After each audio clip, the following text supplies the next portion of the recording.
Welcome to Nerdarchy. This is Dave with some of my esteemed colleagues here. Oh, wait a minute. For Nerds by Nerds. In case you guys haven't seen our videos and didn't know about that. No, not at all. I haven't seen any of our videos, to be honest. None? We got Ryan, and we got Ted, and I'm Dave. So, what are we doing today? We're here to talk about Dungeons & Dragons 5th edition, and we're here to talk about classes. Getting classy with class, that's right. Nice. So, what do you guys think so far? Well, as you know, I took a look through, and for the most part, I really like what's there. It's got a good feel, but there are a couple things that I'm not super thrilled about. Really? So lay down the hate hammer. What do you got for me, man? Well, if you saw our one of our earlier vids where we talked about favorite classes, I'm a big cleric fan, and I read through, and the turn undead, which is divine channeling, you get one of them. And that you can use until you refresh it. So there's no more you're just walking into hordes of undead and over the course of a battle, just laying waste to a siege of them. You get one use and that's it. At later levels you get 2 and then you get 3, but at best it's 3 at 18th level. Right, but again, like they probably once you have your short rest, like say at higher levels when you get 3. Probably get all of them back. With our group, when are we really going to get to an 18th level cleric? Well, that's true, but the 2 is reasonable. We can do 2. We can do 2. Yeah. It could happen. It sucks to be, but who knows? Maybe with the feats, there's ones that give you extra turnings. I would imagine. Here's the other thing too, right? It's everything in a radius. You're not limited by number, so if they're in range, you affect them all. So tactically, as the cleric, you're gonna have to think about when you burn that baby. Mm-hmm. You might need the fighter to catapult you into the middle of the undead. A fastball special with the cleric. Well, I mean, or tactically too, like especially if say you are like the epitome of good deity, say you worship like Pelor or something like that. Certain undead might actually specifically come after you, target you, like just because like you're the antithesis of what they are, kind of thing. So they're gonna come for you. So you might just wait until as many as possible start to come and go, oh, like that kind of deal. But I do like the fact that the divine channeling, as I think there was some tease with it in 3.5, is it does have possible other uses based on what your domain is, and the one that they give you is life. It actually allows you to heal, so that's another added benefit for the cleric to be like, what, I'm not against undead, but hey, look at this, I'm helping out my party, in a radius. So I thought that was kind of neat. Well, while we're talking cleric and the things we don't like, well, you got to be really high level to actually destroy undead, though. Yes. That's 5th level. I think it's like you can hit up like half hit die, 1 hit die, something like that. Yeah, it's really low. It's kind of weak, but. So thematically, that's not as cool, but... Again, maybe there's feats that raise your effective level. We haven't seen anything of feats, so we can only speculate at this point. Yeah, we don't know what's going to come. We don't know, what other domains are going to give you. Now, since we are on the cleric, there's one thing I noticed in the cleric that I really think is pretty cool, and DMs have done this since the beginning of time, or since the beginning of gaming, and that is being able Divine intervention? Is that where you're going? That was pretty cool. That is pretty cool. At 10th level, you have a chance of doing it, which, I mean, I don't know a DM that didn't really, in 2nd edition, didn't just put that in their game anyway. Mm-hmm. Drop it, you got a 1% chance. But now, you have a chance, and not only that, at 20th level, it's automatic. You get something. Yeah, your guys are like, you've been hanging around, praying at me for, all these levels. I guess I gotta do something. Yeah. You know what I found hilarious in the description, the text of the cleric was saying that, like, how you could unwillingly become the cleric of a deity? like, you're gonna be my true and faithful servant. Nah, I really don't want to. Dude, come on. Pelor, no, you got the wrong guy, honestly. Nope. You know how to use armor now, and you can use this list of weapons. It's just like this divine beaming of light just keeps shooting into this guy. Like, dude, no, I just want to have a drink. They jack into your brain and just upload it. Yeah. I like the beams of light coming down and someone running around trying to dodge the light. Yeah. Like a cockroach scuttling when the lights are turned on. Yeah. It wasn't me. Yeah. So it's cleric in a nutshell. Plus a bunch of others.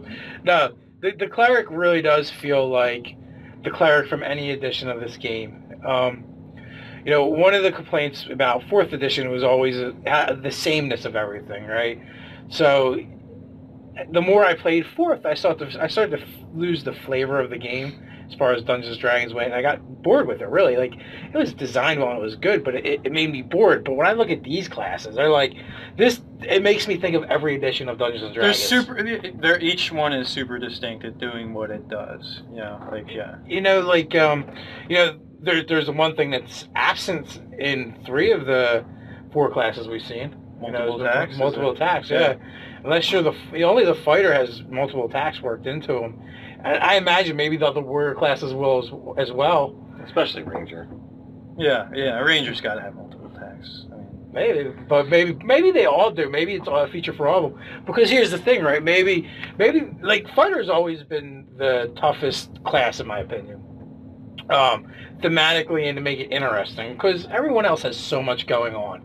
You're a spellcaster. Well, it doesn't matter what flavor of spell you're slinging. That is so much cooler than I swing my sword.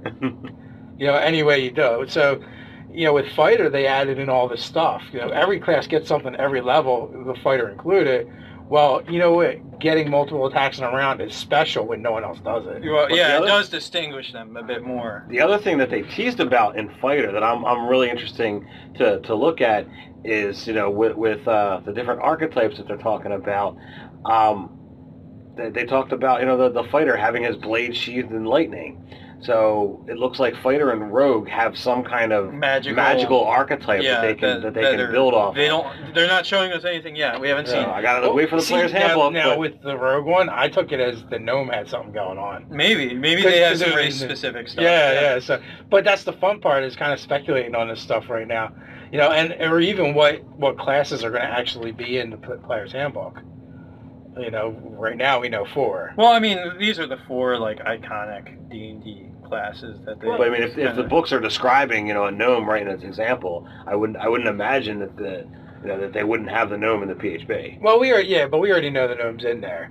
So, but for classes is wide open. Yeah, I don't think we have much teasers, Like, I would think you need the barbarian, right? Oh, yeah. You need the fighter, you need the cleric. Ranger, paladin, because, do the bard and the druid make it in? Yeah. Do they make the cut? Do they make the team? The monk or the monk? And the monk, yeah. So, like, iconic, 3.5, those were all in there. So, but then again, I heard warlock, too, so... Or sorcerer. Oh, and there's a sorcerer, so... Yeah. And that's a lot of classes to put in one book. You know what's interesting? Like, so with the wizard, he has some potential to like recharge his spells after a short rest. Mm-hmm. So, like, he can get back up to half of his level and spell levels to expend. And once a day, right? Well, after a short rest. So it depends how often your group allows for a short rest. Say what's going on in the adventure or whatever. I thought it was once a day after a short rest, but it could be more than that. We've had this debate with the halfling. Yeah. Right. So if you want to watch, you can watch that video on races to see that little tangent there. But so what's going to be interesting is how they distinguish the sorcerer a little more, because it seems like they've left the wizard a lot more open. And to talk about that, like, the wizard's able to expend spell slots. So, like, it's a total pool of slots to spend on spells as opposed to X amount per spell level all the time, right? The cleric, no, the way it works is both the cleric and the wizard have prepared spells. Right. Yeah. And the number of spells that they can prepare is their level plus their modifier. Well, it's once a day. It's okay. Once a day for the clarification on the previous thing we were talking about. Right. Yeah. Well, so here's the deal, right? I was looking at a modest +2 plus your level at first level is 3 spells. You can only cast 2. So you actually get more prepared. You have the potential to get more prepared spells than you can actually cast. So, so all spellcasters get a little more flexibility, and you can also expend a higher level spell slot to cast a lower level prepared spell. And you don't lose those spells, so if you have, say, light and magic missile prepared, and, you really don't need light, but you need more magic missile, you can just cast magic missile twice and just move on. Yeah. So what do they? You're right. How do they distinguish the sorcerer? What does the sorcerer get? So maybe they just abolished sorcerer and just merged. I saw them specifically mention sorcerer in something I was reading in one of the one of the 5e things. like later chapters and that. So again, it sounds apparently like just a tease, and we'll see what happens. you're such a tease, Wizard. Such a tease. And the truth of the matter is, I can't see them getting rid of it. I mean, all the years of 3rd through 5th of having the sorcerer, how do you go back from that? Right. They'll just have to give them something. Well, bloodlines. You know, they'll probably do something with bloodlines because that's because that's the meat and potatoes of the sorcerers. They're distinguished by bloodlines, so each bloodline probably does something. You know, kind of like how the schools of magic here for the wizard, where they changed it a little bit, but they've made it. You know, each one's we've only seen the evocation. But you know, but what they've done is they kind of force they will not force you to specialize, but they give you the option. The term you are of specialist wizard. But again, following with the thing with the races not getting negative to stats, you don't lose access to the other spells. You're just better. You're just more better, yeah, exactly. Well, and they also hinted at being like a generalist that they might have some other things for you maybe if you're not think about it, right? Think about down the road. You know, maybe it's not a school you choose, but an element, or or something else. You know, so that I like this part of the game in general because it leaves it wide open for them to add stuff for all the things you haven't seen yet, right? Exactly. And here's the nice thing about this modular way the classes and the races are built. Is when you add something new, it's replacing something else. So it never causes bloat. You know, or power creep, right? Bloat and power creep, where in the 3.x and Pathfinder, you just add and add and add. And before you know it, you know, a new player coming into those games, there's so much that they have to choose from and know, and it's getting added on a regular basis. Well, I don't know if you could exactly say that because a successful publisher's agenda, if people are buying, is to publish. So there's if you end up with a lot of supplementary material, it's still going to be a lot to sort through. So I'm sure that a character generator down the road it will be a pretty crucial thing to just help you sort out what you're trying to do. Yeah, hopefully. Something hopefully to help Hero Lab, Wolf Lair will get it. Yeah, to streamline the process. I mean, it's not bad to have options. It's just it's a lot to sift through. And here I just feel like they don't stack the way they did in previous edition. Third or Pathfinder. There's not as much where I have to cut this ability out to get this ability. Like there's not as much figuring out what your trade-offs are. It's just you have, say, your baseline race, and then you have the sub-race things going on, but all those could be different modules depending on what the modules, not as an adventure, but packets of things. So same thing. They might have the fighter archetypes that we didn't get to see yet. They only show us one. So they could keep coming out with different archetypes for your fighter to take. That's more in keeping with whatever the flavor is of what you're trying to do. Actually, all the classes have that. Yeah, exactly. Well, definitely. Yeah, I just brought up, for instance, with the fighter. Like the fighter's go-to is the champion, which they're very sort of peak physical performance type of character. But who knows what else? Like they could have some sort of eldritch knight or something like that. Something cool. That might be your lightning sword. Right. Lightning sword! I'm all about it. By the power of Thundar. If you're listening, Watts, Ted wants a lightning sword. He totally wants a lightning sword. You'll make this man very happy with a lightning sword. So spellcasters, a lot more flexibility. Well, here's another thing. We're not going to go deep into spells right now, but I will mention that a lot of the spells have the ability, they don't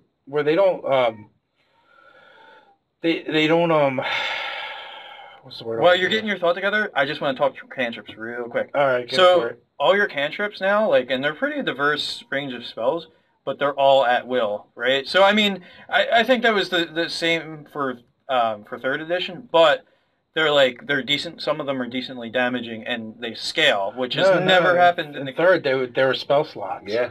Really? I thought no. 4th edition. I think Pathfinder made them at will. They weren't anything incredible, but they were at will. So they've made some of them decently damaging for a spellcaster. They're at will. They scale. It kind of makes me think of the way Pathfinder gave X amount of uses per day of a conjurer could throw an orb of acid or whatever. Basically your intelligence modifier +3 times a day or whatever. So it's basically taking that sort of game building mechanic and just like standardizing it, and it's almost kind of like 4th edition too, because a lot of the things Pathfinder took good things from 4th edition and brought it over back to the 3rd edition rule set, but you know, so they took 4th edition gave you your at-will powers. So they kind of, it's a way of sliding them back in there, but making them, I don't know, a little more of a classic spellcaster feel. By being They're a little more flavorful. Right, yeah, exactly. So the point I was making, which you basically reminded me, yeah, okay. I'm a little absent-minded here, but, you know, they don't scale. Spells don't scale in the way they've done in previous editions. In the previous edition, you cast your fireball, and depending on your level, you determine the damage. Not here. You cast your fireball, it's 5d6 or whatever it is, and then if you want to bump it, you have to expend a higher level spell slot to increase the damage. Well, I guess, I mean, that makes sense. It's just like you're doing something more effective, so maybe you should be paying more for it, I guess, is kind of the idea behind it. So, well, it's nice in the sense that, okay, so they gave you all this flexibility. Right. Plus mages, when they get higher level, there's a couple spells they get to throw for free. Yeah. At the lowest level. So, but it's like they gave you more flexibility, but also a little more restraint on how sick house a high level spellcaster can be when you can do like a 10d6 fireball and it's only costing you 1/3 level slot. I mean, like that's kind of insane. So now they're balancing it out, like flexibility. Well, with here's the thing: they've cranked back the damage. See, like if as I look and I see and I peel back kind of the veil, I can see they've just cranked back the numbers all over the place. Oh yeah, absolutely. You know, so I don't know what that means for the future. Maybe I don't know what their overarching plan is and how that fits into it. But this game has been play tested far more than any other version, probably any other role-playing game on the planet. Right. They spent 2 years play testing. With thousands of playtesting groups. Yeah. So that's a lot of feedback, and really, when you look at what prompted them to do that, it just points into a good direction for us as gamers. Maybe you get sometimes you ask 10 gamers their opinion on something and you get 10 different opinions. Too. Well, there's why they had to ask 1,000 or so. Right, to get a decent baseline average. But okay, so we've talked about Cleric a little bit. We talk about Wizard. We hinted at Fighter a little bit, but there is one thing about the Wizard that I just checked out, and that is armor does not affect your spellcasting if you're proficient. Oh wow. Which that's a big huge. That mountain dwarf wizard with the soldier background that Dave's gonna end up playing. He just got a lot better. Yeah. Sweet. But that's so cool because you guys are lucky you're not sitting where I'm sitting right now, honestly. So, when you think about books, right, and novels, and you want to play that hybrid wizard warrior, you could never quite make it in the game. Right. In 3rd edition you got closer, but you couldn't have your wizard in that spell encrusted plate mail and slaying spells. But you've read it in a book somewheres. Yeah. Although that's usually non-proprietary, non Dungeons and Dragons novels because they had to write the novels to the settings. To the books, because you can't have all your players chomping the bit at the bit of plate mail and cast say, no, you can't do that. Yeah. But no, so that's in there, and I like it. It's a nice option. In this version, there is going to be multi-classing, but whatever that looks like. No, there's a little blurb on it in the intro pack that you guys can download for free from Watts, and basically you just lose the abilities from that level for the class you were progressing in. You just get it for whatever you took. So. Well, yeah, it's how multi-classing has worked in 3rd edition on. Yeah. You just substitute out that level. Your character level is still effectively whatever it is in total, but you just get the abilities from that alternate class. I think they do something a little different with skills too, like you might only get one skill when you choose the alternate class or something. Yeah, like that. I'm not entirely sure about that because you have unless the skill stays with the class and you have to use your level as a proficiency bonus. so that overall would hurt you, and you're a level behind in your other skills, and in this one you're stuck wherever you are for however many levels you take. So it would be you'd have to compromise. Well, yeah, I mean it's always a trade-off multi-classing. When we get to PHB, we'll be able to find out for sure. It'll be another video, I'm sure. Yeah, that's right. There will be. You'll get another video out of us. So what is our opinion on Rogue? The Rogue. He's sneaky. He's very good. You're the Rogue guy, so what's your take? I like the what's the ability called? Let's see. He gets a couple cool ones. Yeah, I mean, so the Rogues... They all do. What is the one there? The Expertise is really cool. So that lets you so you either get proficiency in using tools in classes. Well, the Rogue especially, they get Thieves' tools as one of the things, because you can't be much of a Rogue if you're not thieving anything, like opening locks, disarming traps, or whatever. So they get one tool set, which is being able to use Thieves' tools, and then they get a pretty good range of skills.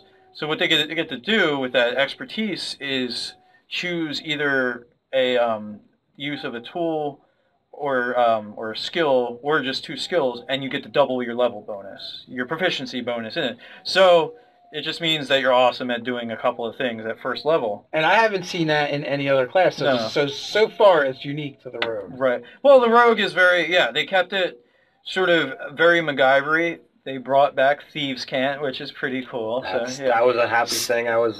It's a nice nod to second edition. Yeah, absolutely. Yeah, exactly. So, I mean, that's kind of cool. It's kind of... They specifically call out that you're not going to get your sneak attack off. Like, they literally say you can only do this ability once per round, the sneak attack. So you're not going to be able to bum rush people like you were in past, like third edition. You can't make this super I'm going to kill this guy in a back alley type of rogue.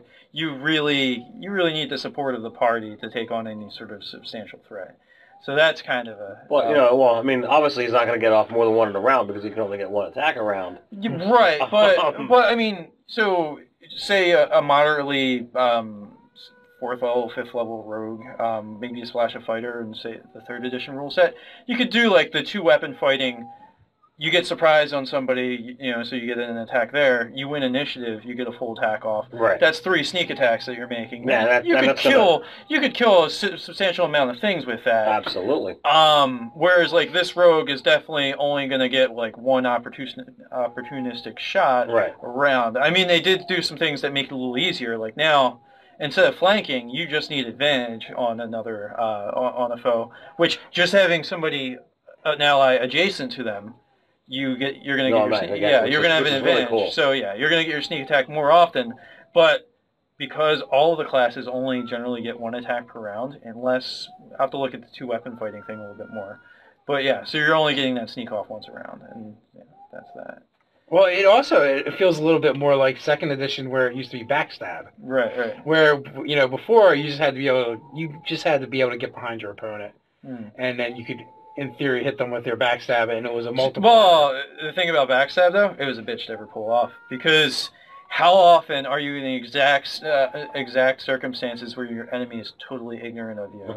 You literally can only do that at the start of one encounter, and then it's almost impossible to get Well, that's why when they came out with 3, they said, well, we got to flip the rogue, throw the rogue a bone. The rogue a bone, which was a thief back then. Now it's the rogue.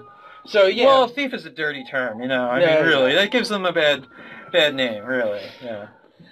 All right, so anything else? Anything else we want to talk about? So, I mean, just in a very general sort of sense, all the classes get that sort of thing, a sort of token, a something every level they get, so even the spellcasters, if something would theoretically be a dead level for them, they're getting a new spell slot. Right, exactly. If there's a dash next to that level for them, they're getting a new spell slot. So it feels like you're progressing. Well, they get new spell slots at every level, but they get the higher level spell. The spell at that point, right. But it seems like every level you progress, whereas 2nd edition had a lot of dead levels, levels where you're waiting for 2 levels before something substantial happens with your character. Not only that too, in 3rd edition, you're always it was so tempting to multi-class when those dead levels came up, because It's like, I'm gonna get nothing. Yeah, Oh, I can get nothing or get something. Yeah. Well, and also the structure of like some of them were super front loaded, like the Ranger. You know, like the Ranger is like, oh, I can get favorite enemy, 2-weapon fighting, you know, and the kitchen sink. Like it's like I only have to go 1 level of Ranger. All right, why not? That's useful. I can track. Heck yeah. Yeah, there's definitely classes like that in 3rd edition. So here it just feels like you're always moving forward with your character. You're always getting stuff. Yeah. Well, and one thing we'll get into later, too, that's kind of cool with backgrounds, you can throw in a dash of something. So it's almost, in some cases, it almost feels like multiclassing without multiclassing. Right. You know, like if you just want to have this little thing in their background, like, say, the criminal or the soldier, like, you can put that in there, and it's not, like, as big of a derailment as actually multiclassing. Just like in the starter set, you know, we looked at it. You know, check out our other video. The mage had the acolyte background, so that gave him the dabbling in cleric. The ecclesiastical, You know, yeah. so that was kind of a neat twist. Yeah, it's a cool take on things for sure. So let's see, we've talked a little bit about rogue, we've talked about cleric. I think the only person we haven't really talked about is the fighter. I mean, we've hinted at the multi-attack thing, but yeah, we want to. Yeah, so the fighter, like all of them, has his specialty that you're going to choose at the beginning, and then also one of the cool things about the fighter is you choose your style, your fighting style. Like the one that kind of jumped out at me, I was like, oh wow, that's kind of cool. Is the protector, where as long as you're fighting with a shield and you're within 5 feet of an ally, you give a disadvantage to the attacking person.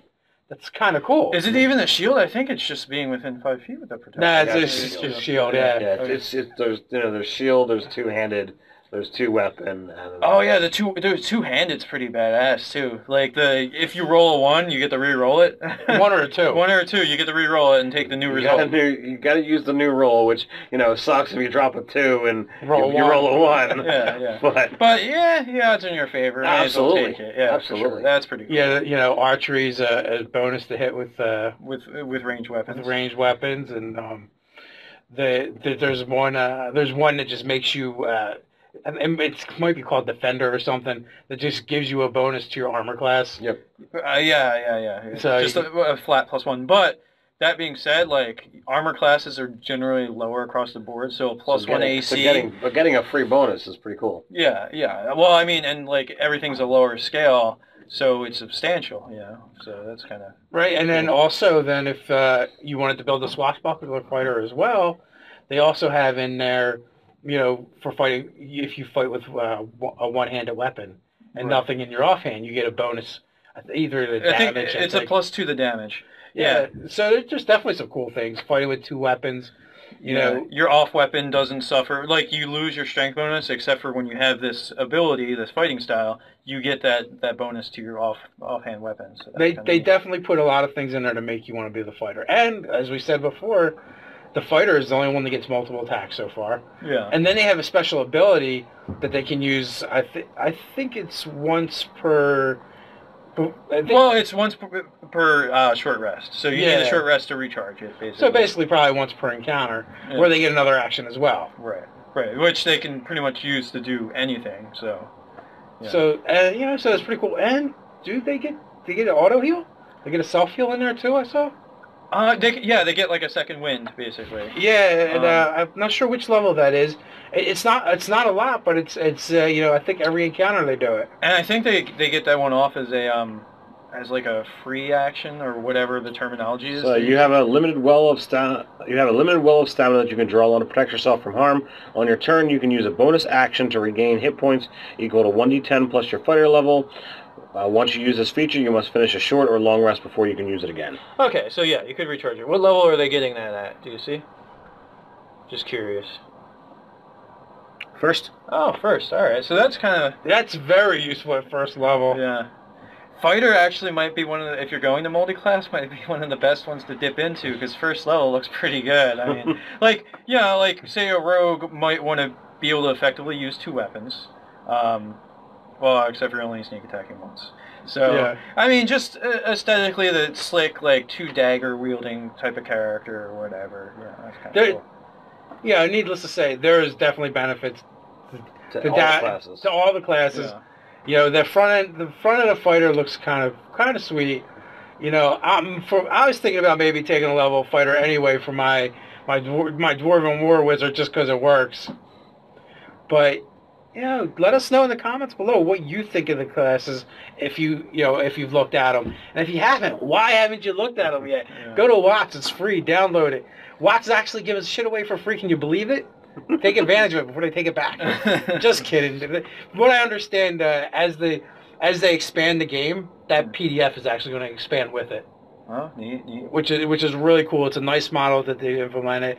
You know, it seems to have borrowed it from Pathfinder. But hey, we as gamers benefit. And good ideas catch on, really. Like if it's if some company has found it worth doing, then obviously it's a helpful model, and other gaming companies can pick up on it. You know, one thing. All right, look. Paizo has done this. Please, Wizards, please, I'm begging you, offer PDF versions of your books. Because you know what? I don't want to physically acquire any more books. Right now, Mike Merles is not saying one way or the other whether they're doing that. Dude, every time an edition comes out and you get a library of at least 5-6 books, like, you know how much of a pain in the ass it is to move RPG books, especially before you've come to the decision that you're done acquiring physical books. Like, it's just... It's terrible. It's so annoying. Well, and on that topic, I'm the guy that would buy the book and the PDF. Yeah. I like to have the books at home to look through them, but I like to put them on my laptop when I'm gaming and have them with me without carrying a book bag full of 50 pounds of books. Or reveal to your players what book you're looking through. Right. That's a huge tip-off, too. But no, like, I mean, as a culture, like, with as many devices as we have, like, I can look at my books on my phone, my tablet, my I don't own a laptop, but desktop at least. I have to remedy the whole not having a laptop thing, because it's strictly for gaming, really. It really is what it comes down to. That's the only reason I want it. But yeah, is there anything else we want to broach on this? There's only 4 classes. I think we've hit them more or less. If we haven't, you guys can tell us what we missed in the comments below. Or what you like about them. Yeah, absolutely. Make sure you click like, subscribe. You can look for us on Facebook, or Nerdarchy.com, or a bunch of social media. We got Pinterest, platforms. Twitter. Yeah. We're kind of Instagram. We're kind of all over the place. For nerds, we're pretty social. Yeah. I mean, social's although it's technology, so that's not too out. Well, that's true too. So with all that being said, until next time, stay nerdy, my friends, guys.